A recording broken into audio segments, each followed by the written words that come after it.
再来看警政署最近发生的防弹衫，也毋过基层的警察是讲，这批新的防护的效果是真歹，佫会变形。警政署是表示讲，厂商的制作的过程无解真足，所以出问题。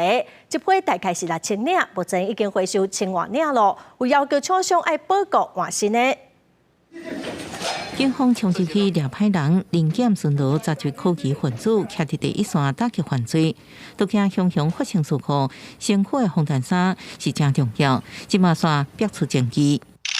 网友在面册发文，真生气批评新的一批公家发的防弹衫品质问题，抗日韩邦轻轻一地，马上凹做2半。我是亲眼被看到，承办人他就在那边折，就发现怎么都折得下来，安全上有问题啊。今天这个东西它是抗弹板，可是照理来说你都可以抗弹的，怎么可能材质上是可以人家用手把它折弯的？失去保护效果，这领防弹衫有穿甲无穿同款，环境的执勤安全引起高度质疑。警政署承认，厂商制作过程工序无完整，煞有问题，目前已经要求报告换新。有部分的抗凹线板很容易因为热压不完整导致它的硬度不够，已经有多数单位都已经换新完成了。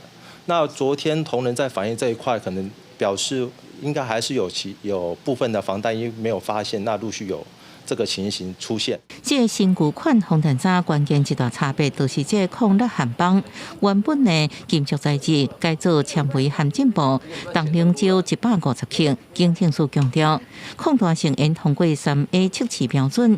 啊，不过这摆卖5900多件，回收超过1000件，品质无好的衫，当初验收是毋是放水，是毋是有缺失？警方回应配合进程抽检21件，拢是合格，无问题。记者综合报道。